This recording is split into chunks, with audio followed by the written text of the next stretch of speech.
Hello दोस्तों, आपका स्वागत है अपने यूट्यूब चैनल लक्ष्य क्लासेस में आ स्मार्ट वे फॉर स्टडी। दोस्तों, जैसा कि आप लोग जानते हैं, आपने इंट्रोडक्शन क्लास में देखा भी होगा कि हम लोग एक coaching centre, online coaching centre इसलिए स्टार्ट कर रहे हैं क्योंकि इस समय जो पूरे विश्व की स्थिति है, अपने भारत की स्थिति, इस समय पढ़ाई ना रुक पाए कोरोना की वजह से, इसलिए हम लोग एक coaching centre online class start कर रहे हैं। इसमें हम लोग क्लास 10 की मैथमेटिक्स कवर करने वाले हैं, जो कि CBSE बोर्ड की होगी, CBSE बोर्ड होगी, जिसमें हम रेफरेंस बुक NCERT और RD शर्मा को देखा चलेंगे। सबसे पहले हम जो टॉपिक कवर करेंगे अपने यूट्यूब चैनल पर, वो है अपना 5वां चैप्टर अरिथमेटिक प्रोग्रेशन क्लास 10 का। तो अरिथमेटिक प्रोग्रेशन मतलब AP होता क्या है, इसमें जनरल टर्म क्या होता है और टर्म कैसे फाइंड किए जाते हैं, इन सबको हम अगले क्वेश्चन में देखेंगे। सबसे पहले स्टार्ट करने से पहले एक वर्ड आता है सीक्वेंस। तो सीक्वेंस क्या है मेरे प्यारे छात्रों? सीक्वेंस क्या होता है ये आप सब लोग छोटी क्लास से जानते आते हैं। सबसे पहले बात करें, सीक्वेंस हम कोई भी एक सीरीज ले लेते हैं, जैसे 2, 4, 6, 8, 10 डॉट डॉट डॉट, ऐसे ही सीरीज एन टर्म तक गई है। तो इसमें एक आपको ऑर्डर दिख रहा होगा, मतलब सीक्वेंस एक नंबर्स का ऑर्डर होता है। सीक्वेंस में हम देख रहे हैं यहाँ पर 2, 4, 6 सभी इवन नंबर है और एक ऑर्डर है कंसेक्यूटिवली इवन नंबरों का एक ऑर्डर चल रहा है, इसे हम सीक्वेंस कहेंगे। इसमें हम देख सकते हैं पहला टर्म है 2 को हम 2 मल्टीप्लाई 1 कह सकते हैं, इसको 2 मल्टीप्लाई 2 कह सकते हैं, 2 मल्टीप्लाई 3 कह सकते हैं और इसको 2 मल्टीप्लाई 4 कह सकते हैं। आप लोग देख रहे होंगे कि हमारे फर्स्ट टर्म में 2 का मल्टीप्लाई 1 है, सेकेंड टर्म में 2 है, थर्ड टर्म में 3 है और फोर्थ टर्म में 4 है। मतलब आपका जो वेरी कर रहा है वो ए वेरी कर रहा है। अगर हम आप लोगों से कहें कि इस सीक्वेंस का nth टर्म क्या होगा, ऐसे सुनिएगा आप लोग बात। ये सीक्वेंस जो हमें दिया गया है 2, 4, 6, 8, 10 dot dot dot nth term का, तो इस सीक्वेंस का nth टर्म हमें कैसे आइडेंटिफाई करें? nth टर्म आइडेंटिफाई हमें हर सीक्वेंस का करना होता है, उसके कुछ सुविधा हो जाती है क्वेश्चन, वो हम आगे आपको बताएंगे। सबसे पहले आपको इस जो सीक्वेंस दिया गया है एग्जाम्पल नंबर 1 में, उस सीक्वेंस का nth टर्म आपको आइडेंटिफाई करना है। तो आप लोग आइडेंटिफाई कर रहे होंगे कि 2 मल्टीप्लाई 1, 2 मल्टीप्लाई 2, 3, 4। अगर n में पूछें, जैसे फोर्थ टर्म में 4 का मल्टीप्लाई हुआ है, अगर n टर्म पूछें तो 2 मल्टीप्लाई n हो जाए, मतलब 2n। अब हमने 2n फाइंड क्यों किया? इस nth टर्म को ही हम क्या बोलते हैं?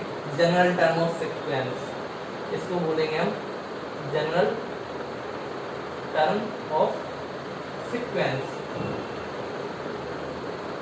अब इस nth टर्म को हमने फाइंड क्यों किया है? इस nth टर्म को फाइंड करने का रीजन ये है, अगर हमें सीक्वेंस में कोई भी टर्म पूछ लिया जाए, हम कहें इस सीक्वेंस में हमें 67th टर्म चाहिए, 67th टर्म क्या है इस सीक्वेंस का जो हमें दिया गया है, तो सबसे पहले जो हम an फाइंड करते हैं, nवां टर्म 2n आया है, उसमें हम जब n की वैल्यू पुट कर देंगे n इक्वल 67, तो हमें 67वां टर्म भी फाइंड हो सकता है। ये कितना हो जाए? 134। तो ऐसे हम an फाइंड करते हैं। तो an फाइंड करने का सबसे बेस्ट सॉल्यूशन ये होता है कि हम आइडेंटिफाई करें सीक्वेंस को, कि सीक्वेंस हमारा किस ऑर्डर में बढ़ रहा है। तो सीक्वेंस की डेफिनेशन क्या हुई? तो दोस्तों, सीक्वेंस की डेफिनेशन ये हुई, sequence is a arrangement of numbers. ध्यान से सुनिएगा, sequence is a arrangement of numbers in definite order. Definite order एक निश्चित ऑर्डर में है, ये देख सकते हैं आप, +2 एक निश्चित ऑर्डर में है। जरूरी नहीं है यहाँ पर प्लस भी हो, कुछ भी मल्टीपल हो सकता है, डिवाइडेड हो सकता है, मल्टीपल के बाद नेगेटिव हो सकता है, कुछ भी हो सकता है। सीक्वेंस मतलब सीक्वेंस होता है। हम कह सकते हैं sequence is a arrangement of numbers in definite order according to some rules. इसमें कुछ रूल्स लग रहे हैं, जैसे इसमें इवन वाला रूल लग रहा है। अब सेकंड एग्जांपल लेते हैं। सेकंड एग्जांपल देखेंगे 1, 1/2, 1/3, 1/4, 1/5 ... एंड टाइम an गया है। सबसे पहले दोस्तों ये भी आपको बता दें, अगर हम किसी भी सीक्वेंस का फर्स्ट टाइम शो करना चाहें, सेकंड टाइम शो करना चाहें, तो उनके लिए हम जैसे इस सीक्वेंस के लिए हम कहें इसका फर्स्ट टाइम a1 बराबर लिखेंगे उसे 1, 2, a2, सेकंड टर्म क्या है 4, थर्ड टर्म क्या है 6। अगर हम कहें a6 क्या होगा इसका 6 टाइम क्या है 6 टाइम होगा 2 and 2 × 6 12। मतलब जो टर्म आपको शो करना है, लिखना है, उसको एक ही सफिक्स में लिखा जाता है। a6 का मतलब हो गया 6 टाइम, a67 का मतलब हो गया 67वां टर्म। ऐसे ही आप टर्म को शो करते हैं। इस प्रकार हम प्रेजेंटेशन टर्म का करते हैं। चलिए अपने एग्जाम्पल पे चलते हैं। एग्जाम्पल 2 लिया हमने, एक सीक्वेंस 1, 1/2, 1/3, 1/4, 1/5 ... an मतलब nth टाइम तक ये गई है सीक्वेंस। अब इस सीक्वेंस का हमें जो an है वो आइडेंटिफाई करना है। एट फर्स्ट आपको सीक्वेंस देखने ही आपके दिमाग में ये आ जाना चाहिए कि ये सीक्वेंस किस हिसाब से कैसे जा रहा है, आगे कैसे बढ़ रहा है, किस रूल के अकॉर्डिंग बढ़ रहा है। तो आपको जो यहाँ पे सबसे सिंपल तरीके से दिख रहा होगा, इस सीक्वेंस में 1 को अगर हम 1/1 लिख दें तो पहले टर्म में 1 है, सेकंड टर्म में 2 है, 3 है, 4 है, 5 है और ऊपर का 1 हमेशा 1 ही है। तो हमें ये दिख रहा है कि ऊपर का तो हमारा वेरी नहीं कर रहा है, लेकिन नीचे का 1, 2, 3 अकॉर्डिंगली वेरी कर रहा है नंबर बढ़ते हुए। तो अगर सेकंड टर्म में 2 है, नीचे डिनोमिनेटर में 5 है, फिफ्थ टाइम में, तो एंड टाइम में क्या हो जाएगा तो दोस्तों एंड टाइम में 1/n हो जाएगा। अब अगर आपसे कोई भी कहे इस सीक्वेंस का हमें 15वां टर्म चाहिए, 15th टर्म चाहिए, तो ये 15 आप आराम से n की जगह वैल्यू पुट कर सकते हैं। तो हमें इससे एक फ़ायदा ये हुआ an फाइंड करने से कि हम कोई भी टर्म किसी भी सीक्वेंस का फाइंड कर सकते हैं। बस हमें n की वैल्यू पुट करनी पड़ती है कि हमें कौन सा टर्म चाहिए है। तो आई थिंक आप लोगों को यहाँ तक कोई प्रॉब्लम नहीं होगी। और अगर आपको कोई भी डाउट होता है इससे रिलेटेड तो आप लोग अपने कमेंट सेशन में डाउट टाइप कर सकते हैं। और जो स्टूडेंट मुझसे जुड़े हुए हैं, हमारे व्हाट्सएप ग्रुप से जुड़े हुए हैं और जो जुड़ना चाहते हैं, उन्हें डिस्क्रिप्शन में व्हाट्सएप और टेलीग्राम लिंक मिल जाएगी, जहाँ पर आप लोग बिल्कुल हमसे directly permanent personally doubt clear कर सकते हैं। और आप लोगों को जो लास्ट वीडियो के लास्ट में होमवर्क दिया जाएगा वो भी आप लोग होमवर्क की फोटो क्लिक करके व्हाट्सएप और टेलीग्राम ग्रुप पे डाल सकते हैं। आगे बढ़ते हैं। तो आप लोगों को यहाँ तक समझ में आ गया होगा an कैसे फाइंड किया जाता है, an फाइंड करने के फ़ायदे क्या हैं। an को हम जनरल टर्म बोलते हैं सीक्वेंस का। चलिए एक एग्जाम्पल और लेते हैं।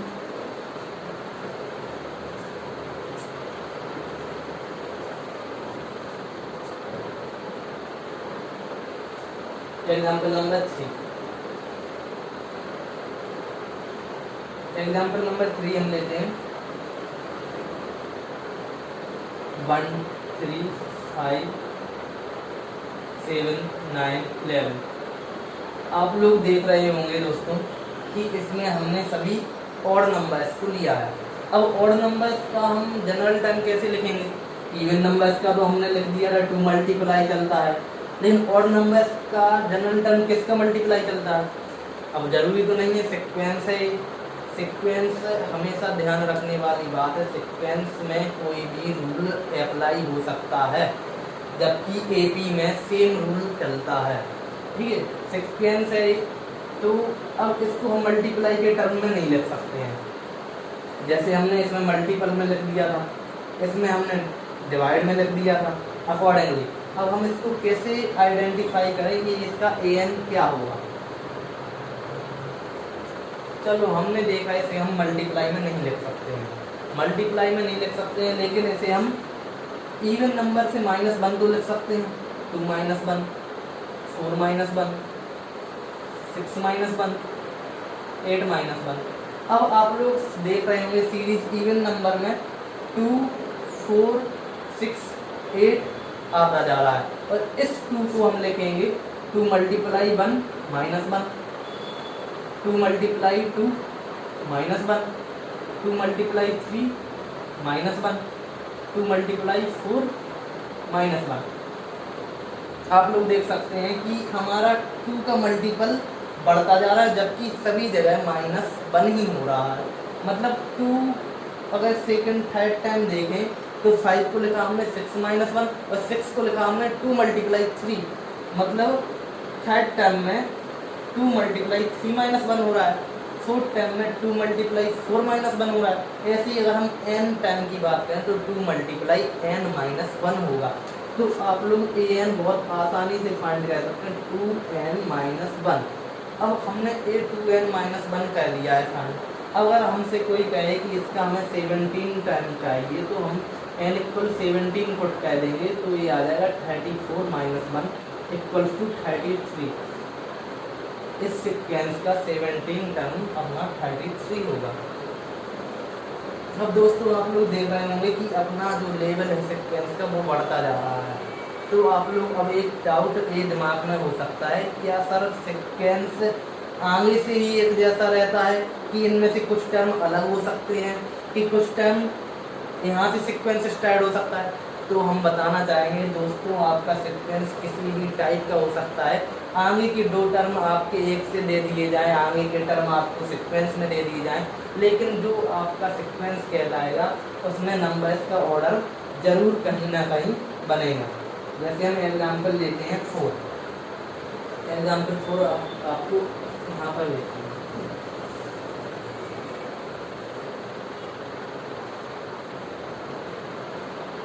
एग्जाम्पल नंबर 4 लेते हैं, 1, 1, 2, 3, 5, 8, 13, 21, 34 ... an तक जाएगा। अब दोस्तों आप लोगों को दिमाग लगाना है कि इसमें हमारा कौन सा सीक्वेंस का कौन सा रूल अप्लाई हो रहा है। आप लोग देखेंगे यहाँ पर फर्स्ट टाइम a1 1 है और सेकंड टर्म a2 भी 1 है। यहाँ पे लिख देंगे वी हैव, आपका a1 1 है, a2 भी 1 है, लेकिन आपका a3 आपका क्या हो रहा है 2 और आपका a4 5। आप लोग गौर से देखेंगे दोस्तों अगर, तो आप लोग को पता पड़ेगा 1 और 2 का ऐड 3 हो रहा है, और 3 और 2 का ऐड 5 हो रहा है। 5 आगे ऐसे ही बढ़ता जा रहा है, 5 और 3 8 हो जाएगा, 8 और 5 13 है, 13 और 8 21 है, 21 और 13 34। लेकिन आपका 1 फर्स्ट टाइम में ए बी अप्लाई हो रही है, 1 और 1 2, लेकिन आपके आगे इसके पहले कोई टर्म नहीं है। तो आप लोग सीक्वेंस को किस टाइप से लिखेंगे? an आप क्या लिख सकते हैं? देखिए a1 के लिए an आपको इस प्रकार लिखना पड़ता है कि जो सभी टर्म में n की वैल्यू पुट करने पर वो टर्म फाइंड किया जा सके। तो आप an इक्वल लिख सकेंगे, a1 के लिए आप लिख सकेंगे कि नहीं, ये हम लोग आगे फाइंड कर दें। लेकिन हम क्या a2 को a3 आपका 2 है, a3 को a1 प्लस a2 लिख सकते हैं, बिल्कुल लिख सकते हैं, क्योंकि 1 और 1 मिलकर 2 हुआ है। a4 को a3 a2 प्लस a3 लिख सकते हैं, a3 और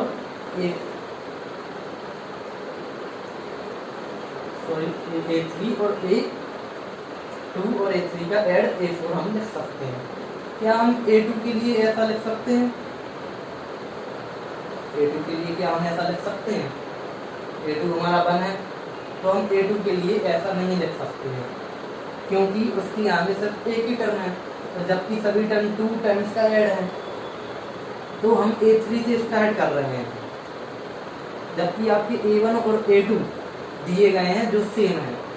जब भी आगे के टर्म सेम हो तो आपका जो सीक्वेंस स्टार्ट होता है वो उसके नेक्स्ट टर्म से स्टार्ट होता है। आप लोग देखेंगे कि A3 को हम लिख सकते हैं इन दोनों का ऐड, लेकिन इसको हम किसका ऐड लिखें? किसी का नहीं लिख सकते ना। तो हम जनरल टर्म भी A3 के बाद वाले ही फाइंड कर सकेंगे। ऐसे ही हम लिखते जाएंगे अगर, तो हम AN करें। AN क्या लिख सकते हैं?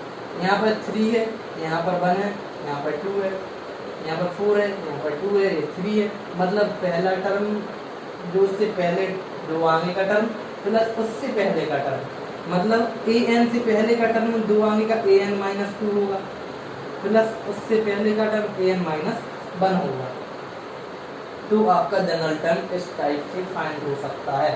ऐसे सोच लीजिए, ऐसे समझ लीजिए आप लोग कि आपका जो सीक्वेंस दिया गया है उसमें आपके पहले और दूसरे टर्म सेम है, थर्ड टर्म से आपका सीक्वेंस आपको लिखना स्टार्ट होता है।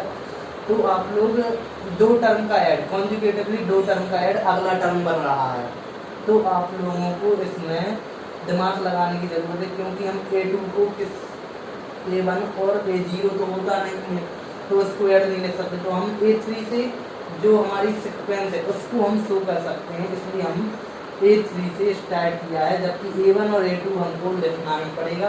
तो A जब हम n इक्वल किस पर A जनरल टर्म फॉलो करेगा, तो इसके लिए हम लिख सकते हैं for all n is greater than 2।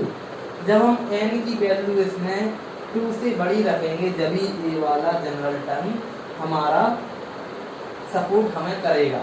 मतलब अगर हम A इक्वल यहाँ पर 1 पुट कर दें, n इक्वल यहाँ पर 1 पुट कर दें, तो हमारा A1 1-2 -1 चला जाएगा और A0 चला जाएगा, जो कि बिल्कुल रॉन्ग होगा, क्योंकि हमारा n इक्वल 1 के लिए एक टर्म नहीं बना है, ना n इक्वल 2 के लिए बना है। ये हमारा टर्म जनरल टर्म हमने फाइंड किया, n इज ग्रेटर देन 2 के बाद जितने भी नंबर्स आएंगे उन सब के लिए फाइंड करेंगे हम। तो आप लोग समझ में आ गया होगा, जनरल टर्म में जरूरी नहीं है कि A1 से ही हम जनरल टर्म पर अप्लाई कर सकें।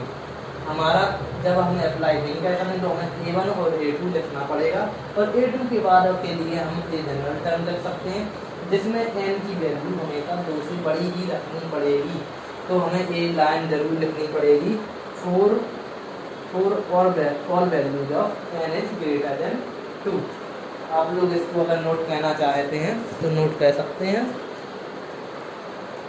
अब चलेंगे हम लोग कुछ एग्जाम्पल्स की ओर, जहाँ पर हम लोग देखेंगे कि क्वेश्चन किस टाइप का आता है और हम उसे किस अप्रोच से सॉल्व करेंगे।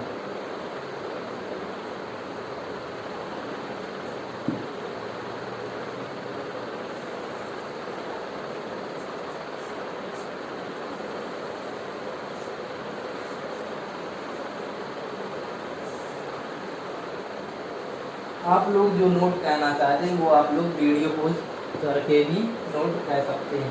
तो अभी देखिए हमारे पास कुछ 6-7 क्वेश्चन टाइप किए हमने, उनको हम सॉल्व करेंगे। क्वेश्चन नंबर 1,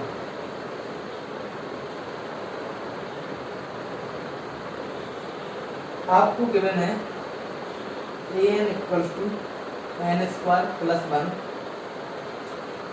ये A पार्ट है, और बी पार्ट में आपको गिवन है an equals to -1 to the power n - 1 into 2 to the power n। आपको इसके फर्स्ट 3 टर्म्स फाइंड करने हैं। आपको जनरल टर्म गिवन है, कोई सीक्वेंस है जो कि डिफाइन है इस प्रकार से कि उसका जनरल टर्म ये दोनों हैं। इन दोनों जनरल टर्म के अकॉर्डिंग आपको इनके फर्स्ट 3 टर्म्स फाइंड करने हैं। मतलब आपको A1, A2, A3 क्या होंगे इनके, ए फाइंड करने हैं। तो हम लोगों ने देखा है कि ए एन, हमने बताया था ए एन फाइंड करने का सबसे बड़ा फ़ायदा ये होता है कि हम एन की वैल्यू पुट करके कुछ भी फाइंड कर सकते हैं।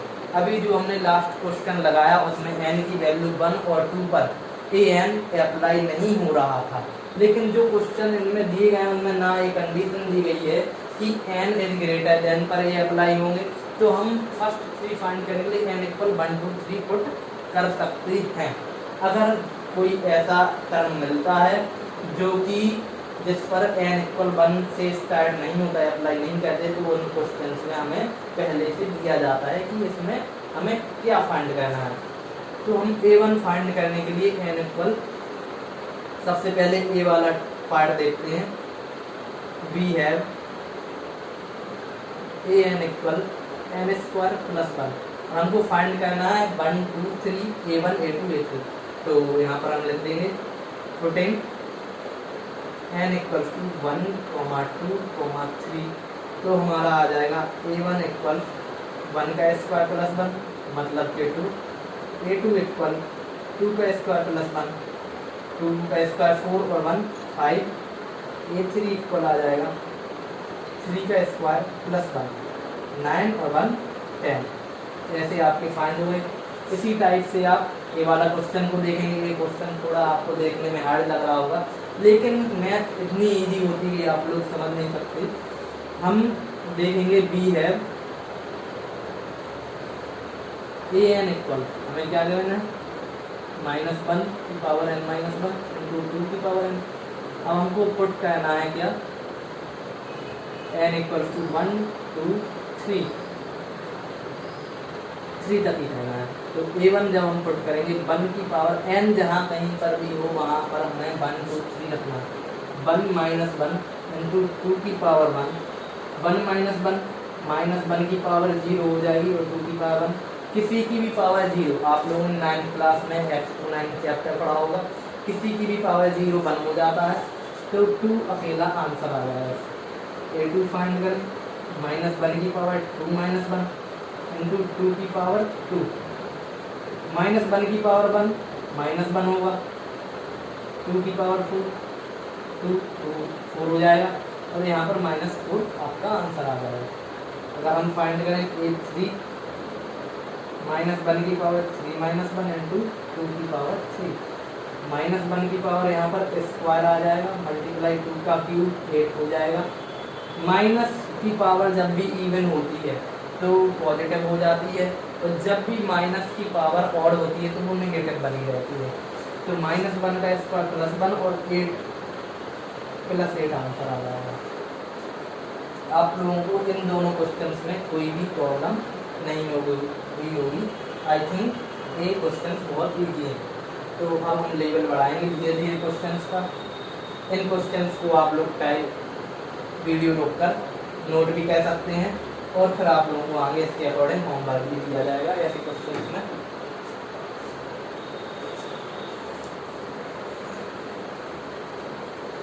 चलते हैं अपने अगले क्वेश्चंस पर।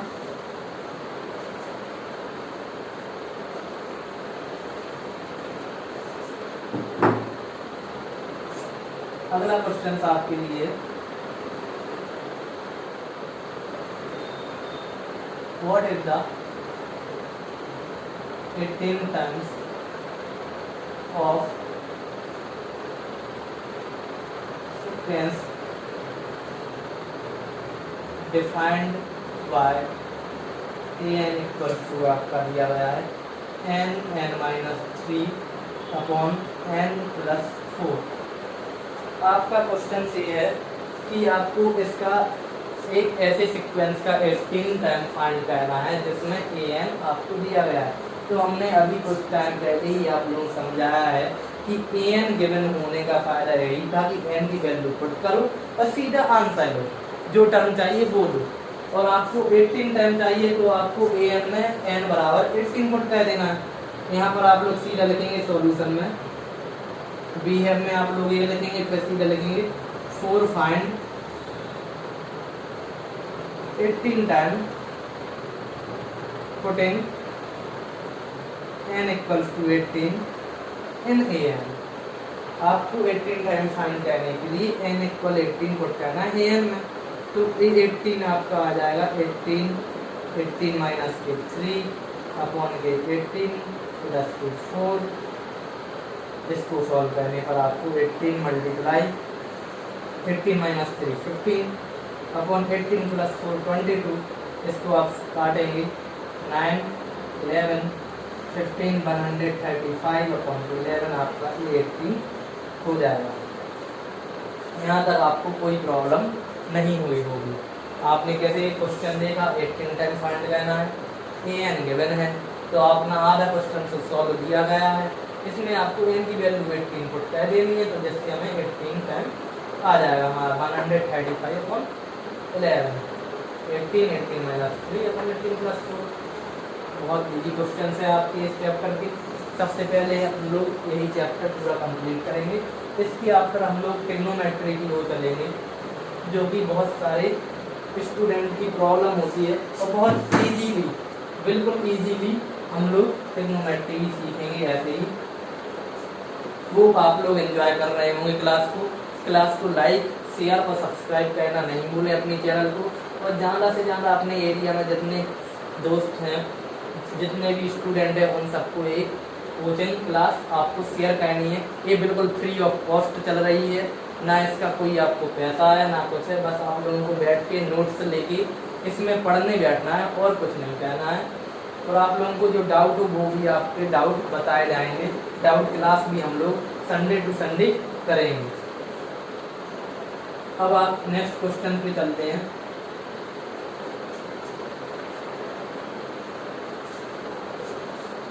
नेक्स्ट क्वेश्चन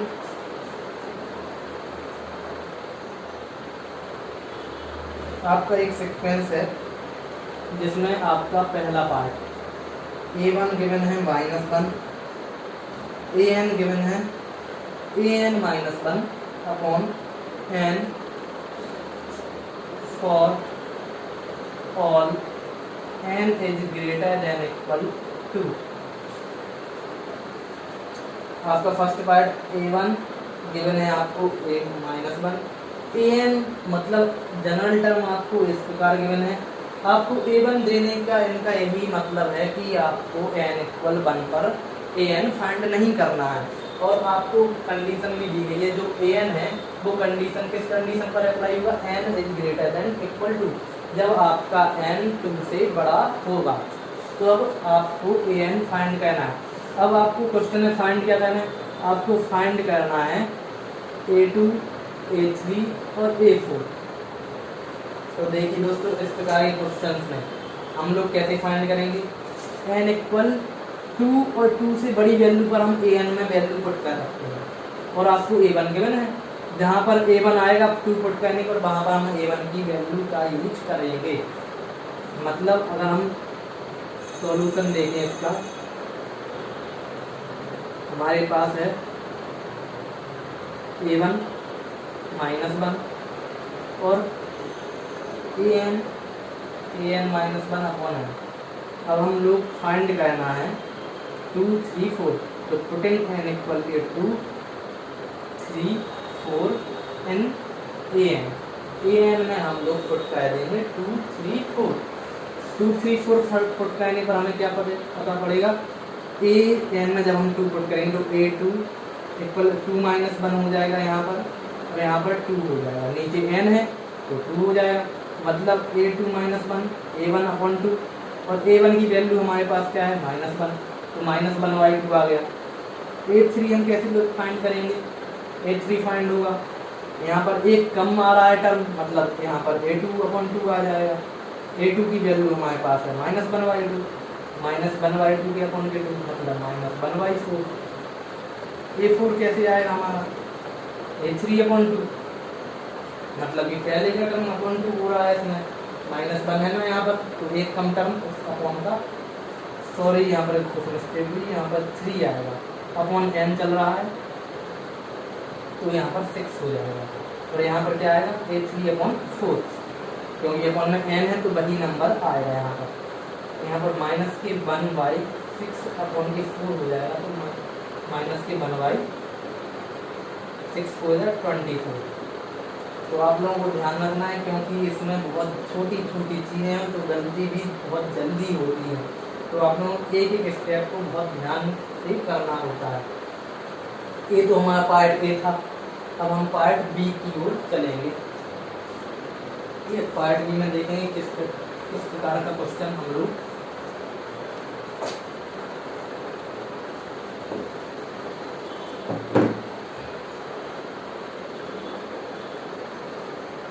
अब अपने नेक्स्ट क्वेश्चन में आपको है A1 A2 इक्वल 2, मतलब आपका A1 और A2 दोनों ही 2 है, और आपका जो AN है वो है AN -1 -3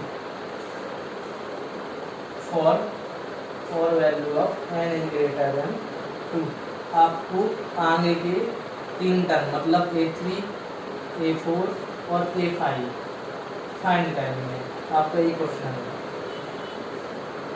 सबसे पहले क्वेश्चन समझेंगे। जैसे कि पहले क्वेश्चन में एक टर्म दिया गया था, इसमें 2 टर्म दिए गए हैं, लेकिन इसमें n इज ग्रेटर देन 2 दिया गया है। और आपके पिछले क्वेश्चन में n is greater than equal to था। इक्वल मतलब 2 पर भी अप्लाई था और 2 से बड़ी वैल्यू पर भी अप्लाई था, लेकिन आपको इस बार 2 दिए गए हैं, मतलब इसका है कि ये 2 के आगे 2 तीसरा टर्म होगा, उस पर अप्लाई करेगा। अब n ग्रेटर देन 2 पर अप्लाई करेगा तो हमें सीधी बात है 3 4 5 इसमें पुट कर देना है, और जहाँ A1 और A2 की ज़रूरत है वहाँ पर इसका यूज कर देना है। तो डायरेक्ट हम लोग करते हैं इसे, ज़्यादा टाइम नहीं लगाएंगे, क्लास बड़ी हो रही है क्योंकि n इक्वल के 3 4 5 n n इक्वल के 3 पर हम देखेंगे A3 क्या आ जाएगा, 3 -1 होगा, A2 -3 A2 क्या है 2 -3, तो अपना A3 आ गया -1। ऐसे ही A4 फाइंड करेंगे। A4 में हम लोग देखेंगे A3 आ जाएगा यहाँ पर -3 तो फिक्स है, तो A3 -3 कितना होगा -1, A3 है तो -3 -4 हो जाएगा। ऐसे ही हम A5 फाइंड करेंगे, A4 -3, A4 हमने फाइंड किया -2 -3 -7 हो जाएगा। तो ये आप लोगों को आंसर हो जाएंगे। इतना इजी है। कोई भी आप लोगों को डाउट होता है तो बिल्कुल ही आप कमेंट सेक्शन में टाइप कर सकते हैं, और कोई भी इम्प्रूवमेंट ऑडियो वीडियो क्वालिटी से रिलेटेड आप लोग वो भी टाइप कर सकते हैं। और जो टॉपिक आप लोगों को इस क्लास में बहुत अच्छे से समझ में आया वो लोग भी आप टाइप करेंगे कि हमें सर आपका ये टॉपिक पढ़ाना बहुत अच्छा लगा। चलते हैं अगले क्वेश्चन पर, थोड़ा लेवल बढ़ाते हैं। आज हम लोग पूरा सीक्वेंस कवर कर लेंगे, अगली क्लास में हम लोग AP पर जाएंगे।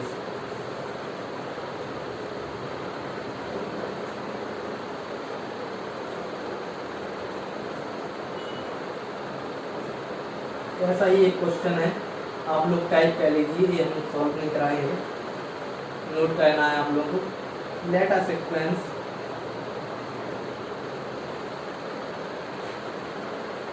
defined by an equal defined by, पहले तो A1 दिया गया है आप लोगों को 3 और AN दिया गया है 3AN -1 + 1 for all n is greater than 1 find first 4 term। देखो आप लोगों को इस क्वेश्चन में ये आप लोगों को ही लगाना है, नोट करना है आप लोगों को। ए सीक्वेंस डिफाइंड हो, A1 दिया गया है, मतलब कि आपको A2 से स्टार्ट करना है लेकिन, और इसमें आपको कंडीशन भी दी गई कि n is greater then 1। n is greater then 1 पर आपका AN अप्लाई करेगा, और आपको जहाँ पर A1 की ज़रूरत पड़ेगी वहाँ पर आप लोग वैल्यू पुट करेंगे। अब आप लोग क्वेश्चन क्या है, आपको फर्स्ट 4 टर्म फाइंड करने हैं। फर्स्ट 4 टर्म में आपका A1 भी आता है, A1 जो आपको फाइंड है, मतलब आपको A2 A3 A4 फाइंड करना है। तो आप लोग इसको नोट कर लीजिए जल्दी से।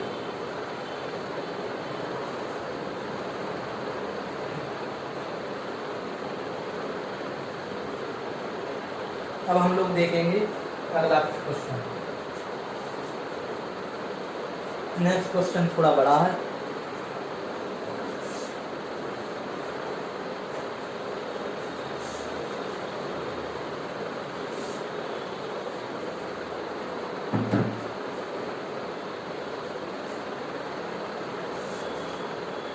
ये हम सॉल्व कराएंगे।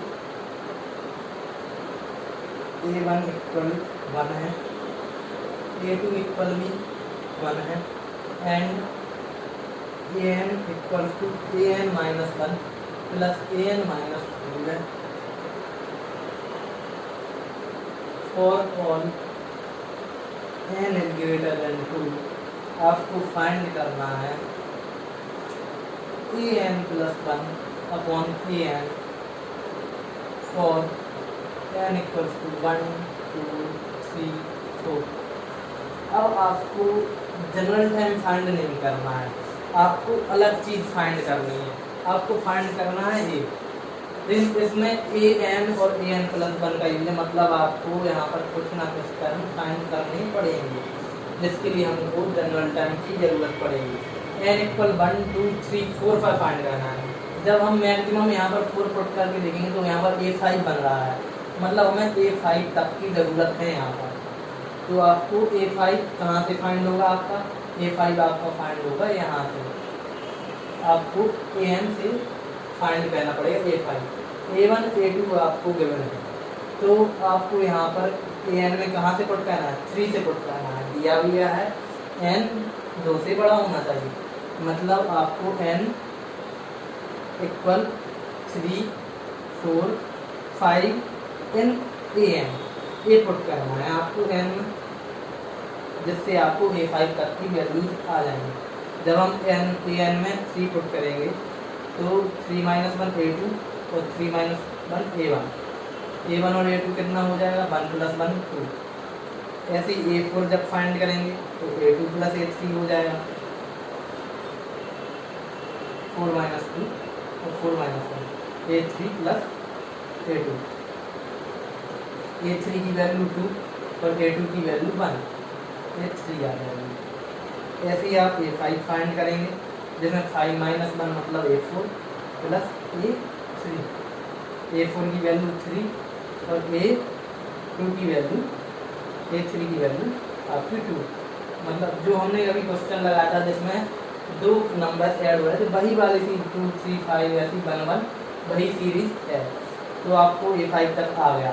अब आपको फाइंड करना था a, तो आप लोग नाउ वी फाइंड,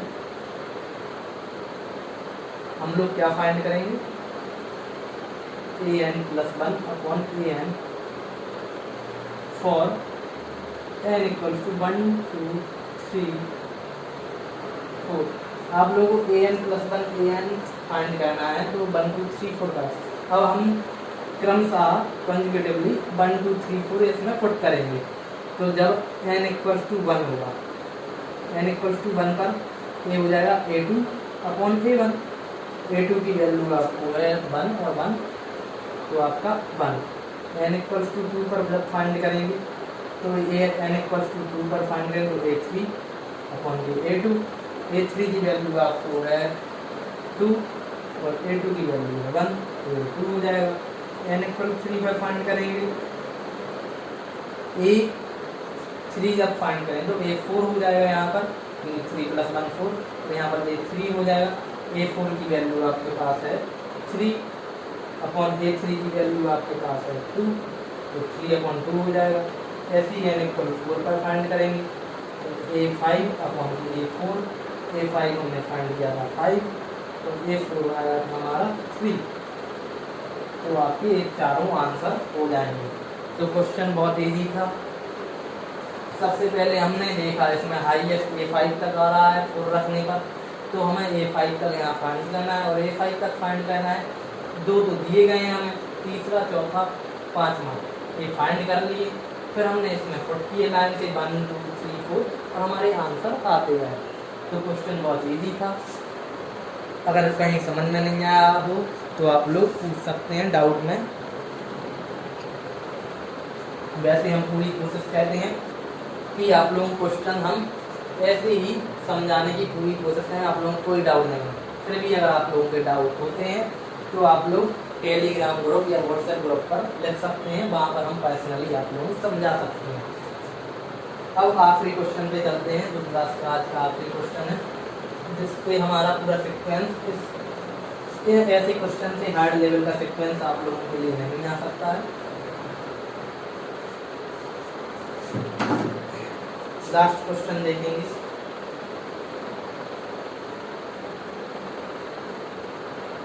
ये सीक्वेंस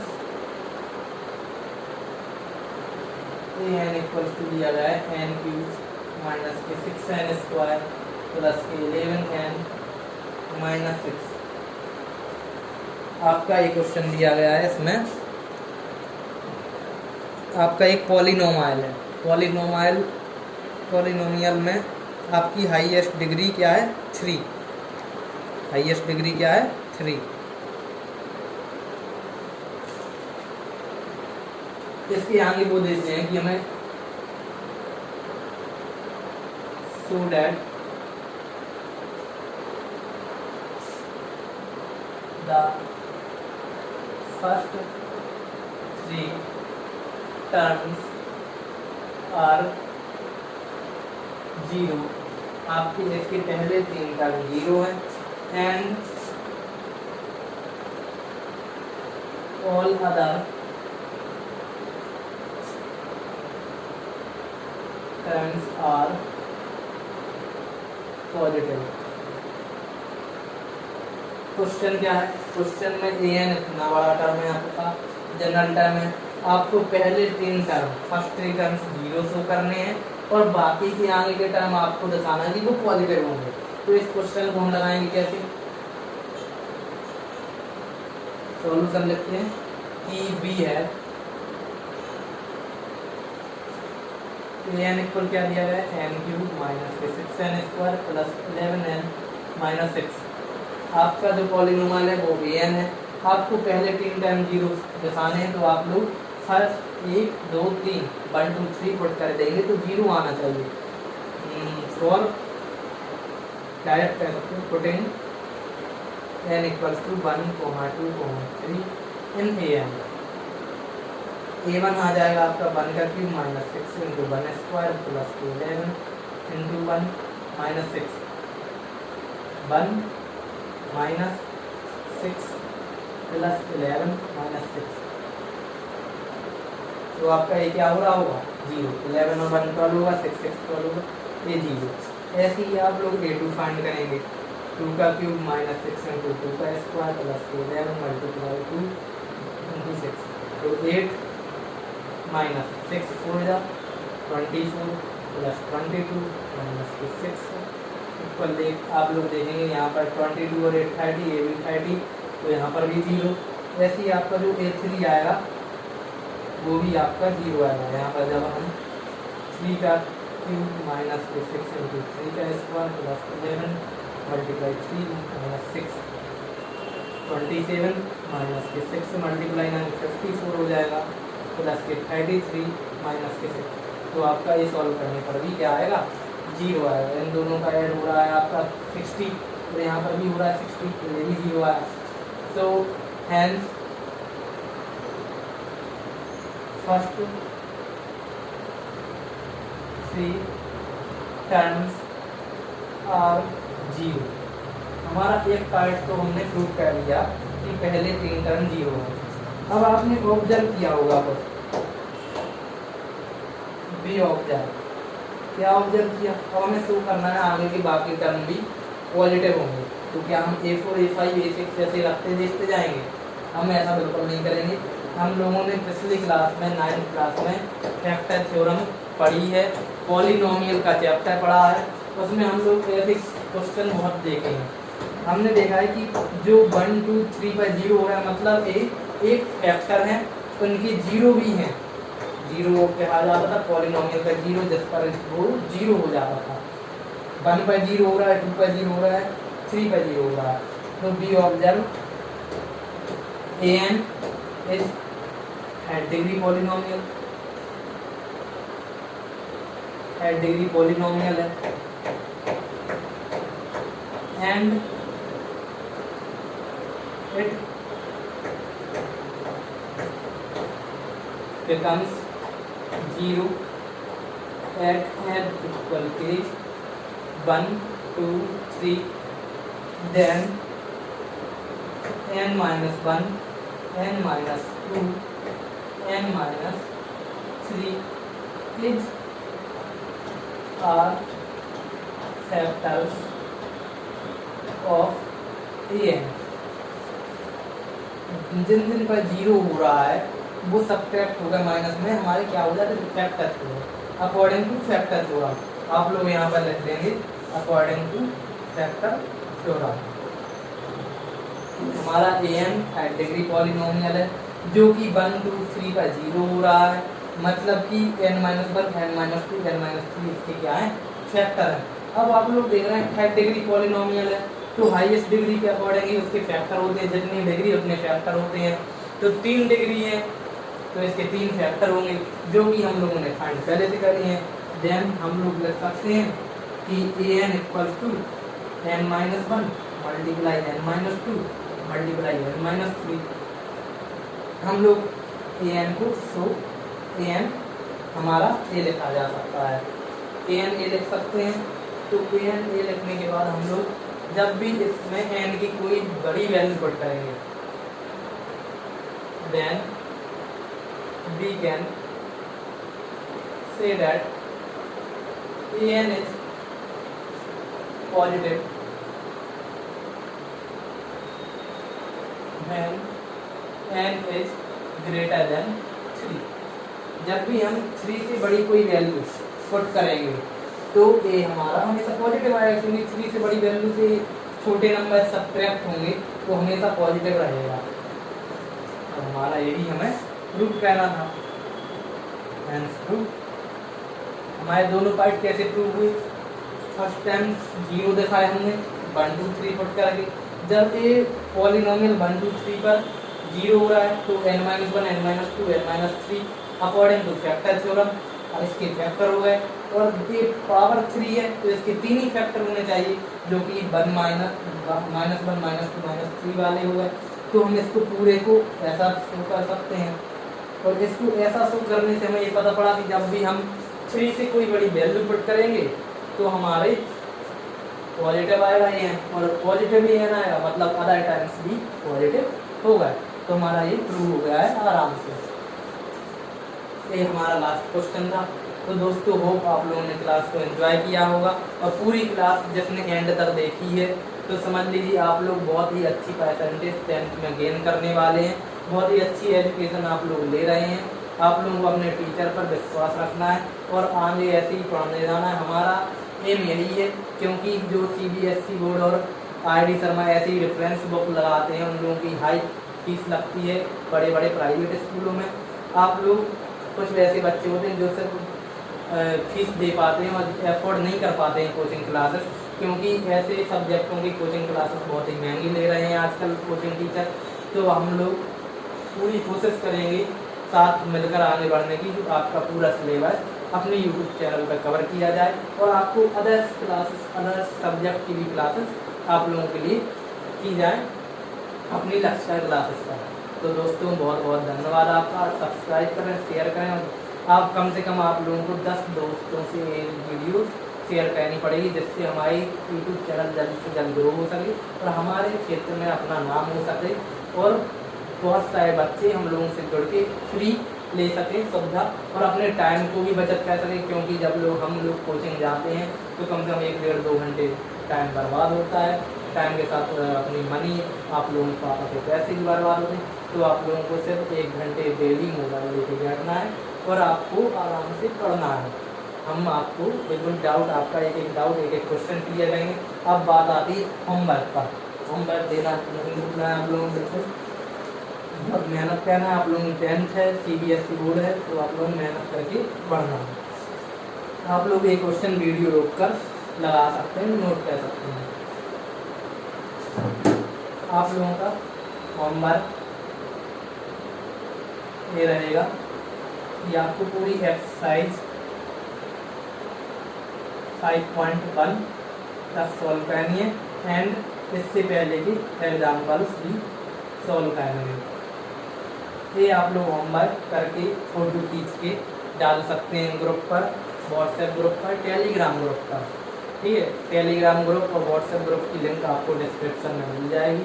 सब्सक्राइब करें, चैनल को ज़्यादा से ज़्यादा शेयर करना है आप लोगों को बस। ये दोस्तों तो थैंक यू। फिर मिलते हैं अगली क्लास में जिसमें आप लोग को एपी समझाई जाएगी और आप लोगों ने सीक्वेंस पूरी अच्छी तरीके से पढ़ लिया है। इससे ज़्यादा सीक्वेंस के क्वेश्चन नहीं आएंगे। तो थैंक यू दोस्तों।